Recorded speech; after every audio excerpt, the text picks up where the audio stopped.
Hey guys, my name's Talon, or GoatBlob if you prefer. And I'm making a card game.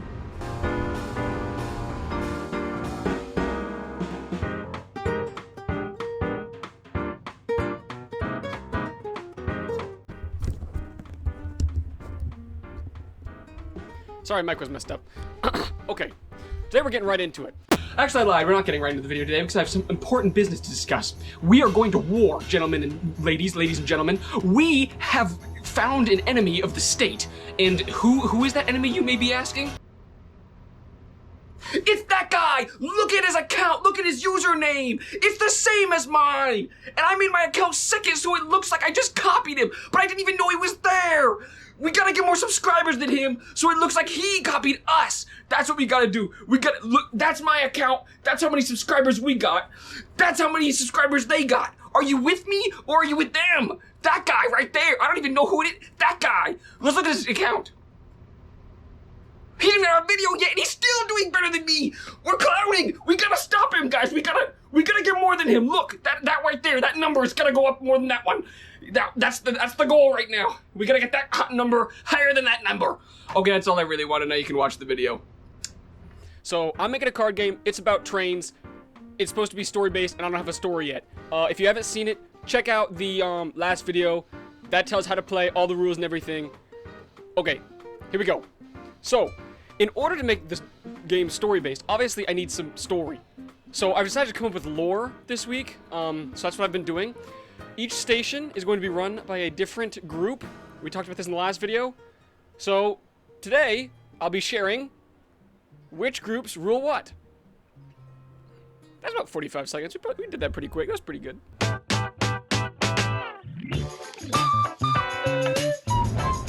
I forgot the light. Oh, man. Ow! It cut my finger. Okay, is that better?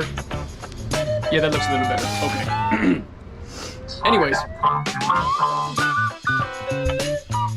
I'm gonna try and keep too many spoilers out of this video, but obviously I'm dealing with lore, so, stuff's gonna be spoiled. It's lore. That's kind of, it's the story. It's the point. So, with that tiny disclaimer, I guess, here we go. So to start off our little journey through the lore of this made-up world that I don't have a name for yet, I'd like to show you all Simboss Station. Simboss Station is the station that you start your journey in. It's kind of the home of the entire railway company. This is where you've been hired from, where your boss resides, and where the officers within the railway company work. These officers are the same ones that bust you for having contraband, so just be aware of that, I guess. Simboss runs all the trains for the city and all public transportation. They've been kind of bought by the government and other kind of independent financiers. That way, no one has to ever pay for any kind of public transportation. If you're taking a train, it's completely free. That's why there's no money in the game. There's just the little Unity chips that we talked about last episode. These are their colors here. I don't know why I chose these colors. I really liked the green, but I already chosen the red, so now it's kind of like the Christmas theme. That was not intentional, but now that's what we've got. So, I guess we're just gonna have to deal with that. Also, what is that noise? I gotta mute that.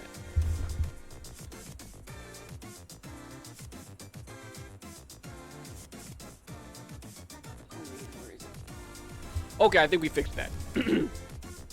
Moving on. The reason we chose the symbol here, I guess I chose, there is no we, it's just me. The reason I chose that symbol is it's meant to represent structure and stability within the public transportation here. The entire city kind of runs on this public transportation since there's really no other way to get around unless you're walking. And that's not a great way to get around. There's no roads, only railways. So the symbol's meant to represent structure and stability, to represent kind of the schedules of the trains that you're kind of getting on. Yeah, that's pretty much Simboss and all the lore I've got about them so far. I promise it gets more interesting from here. We started with kind of the weakest of the group, so bear with me. The next group I've got to introduce you to is the Faith. The Faith is a religious group within the city. They are not technically a cult, but they've got some pretty interesting beliefs here. First, let's take a look at their hierarchy. This is the structure of the Faith and how exactly they run things. They've got the leader up top, who we're not exactly sure it is. They're very secretive, and they've remained anonymous throughout the entire kind of duration of this faith. Next, we've got the brothers and sisters. These are kind of the uppermost members of the cult. We'll talk about how you get that position later, but for now, we'll just deal with that. Next, we've got the devout and the followers. We'll explain each of these momentarily. So what exactly do members of the faith believe? Followers of the faith believe that only those who are the most perfect will ever be saved from death or kind of horrible fates in general. They believe those that are currently in bad positions have either put themselves there or deserve it in some kind of way. They use the iris, which is the flower, to represent the kind of their devotion to the faith and their hope for the future. They also believe that the iris of the eye is a window into the soul, but not in the way you'd think. You see, followers of the faith believe that the darker your iris, the more pure your soul is. So those that have kind of lighter eyes are obviously heretics or something. I don't know. They just don't like them very much. So that's where the hierarchy comes back in. We'll bring that back up here. Brothers and sisters are those with the darkest irises, because they're seen as the most pure, obviously. The devout, however, are followers who do not match that kind of level of darkness of the eye. They may have lighter eyes or anything like that. To achieve devoutness, you have to make a great sacrifice. Often, this includes darkening the eyes, sometimes to the point of blindness. This is kind of where the faith has been running into some problems with the law. There have recently been reports of people being kind of forced into this devouthood, forcing people to darken their eyes and therefore making them go blind, leaving them only to rely on this religion that they were following before. I'm not going to go too far in depth because there might be spoilers for the story later, and I don't really want to get into that because I don't know the story yet, but I'll figure it out. It's fine. Trust me. Their colors represent kind of the darkness of the eye, and that purple there is kind of the color that often comes when you try and combine your lighter eye with the darker pigments to kind of darken your eye. That's why the purple's there. Their symbol is meant to represent kind of the center of the iris flower, and also the iris of your eye, with your pupil in the center. That's kind of the faith so far. I'll probably get more into it at a later time, but for now, that's kind of the basic lore you need to know about them. Moving on. Next up on our trip through my little city and its lore, we've got Trelgo Station, which is run by the Union of Trelgo. So to understand the Union of Trelgo, first you need to know what Trelgo is. Trelgo is the current largest company in the city. Actually, Trelgo Independent, sorry. They're the largest company in the city. They control almost 85% of the city's labor currently. They do everything from construction to wastewater management. Anything you can name is run by Trelgo. Well, this group is the union that kind of is against Trelgo. All of its workers are unionized, and it's kind of just the group of workers as a whole that's under this big, like, mega monopoly corporation. The union believes in safe and healthy working conditions for all members, and increased pay, obviously, just the kind of normal things that the union would believe in. However, this leads to extreme struggles with Trelgo, who has currently started hiring from outside city limits, people that aren't part of the union. This is causing a lot of strikes and a lot of people to lose their jobs, almost 25% of Trelgo workers. So currently there's a huge heated strike going on against these kind of scabs that are being brought in by a neighboring city. A lot of the unionists commonly believe that Trelgo should actually be kind of split into multiple separate companies that has grown a little too large to be still useful.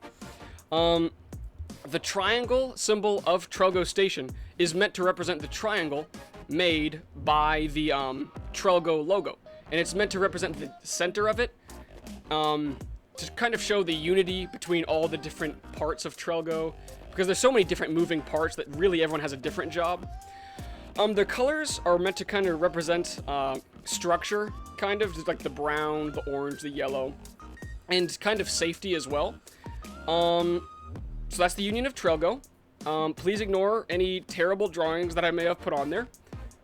I did my best. The final group we have to talk about in order to get the full understanding of the city's lore and the different kind of major players in it is Crinto Station and those who run it, the Crinto family.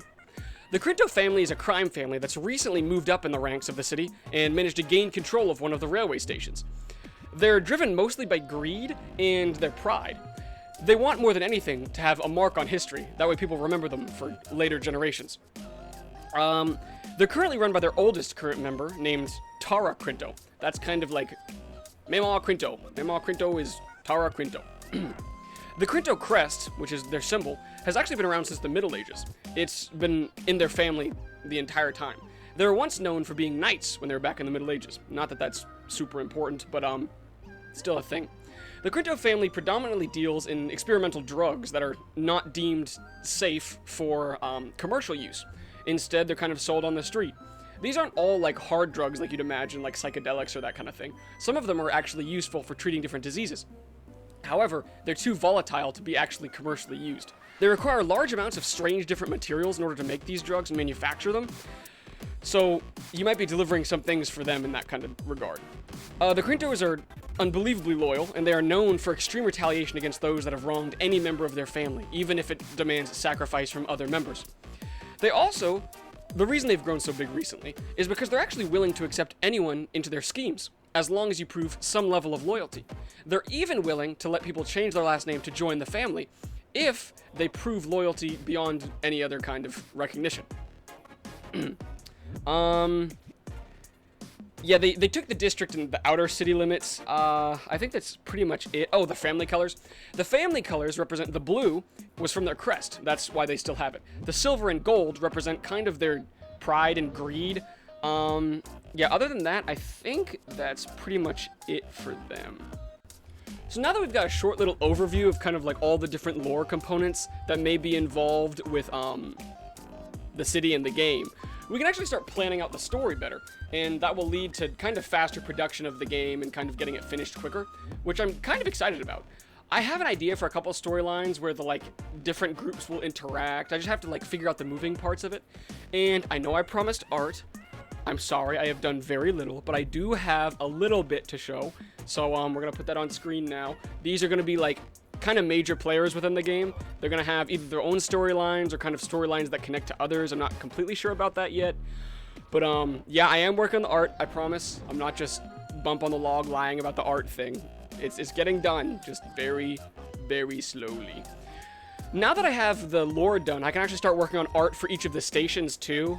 The symbols are alright, but obviously they could be like way, way better, so we're gonna be working on that next. Hopefully, if I get the story done. We'll see. Yeah, that's pretty much all I got this time. Kind of just a lot of talking, sorry, not a lot to show. But, I guess that's just part of the process. So, thank you for watching. Subscribe, maybe? It could be cool. It's free. Thanks for watching.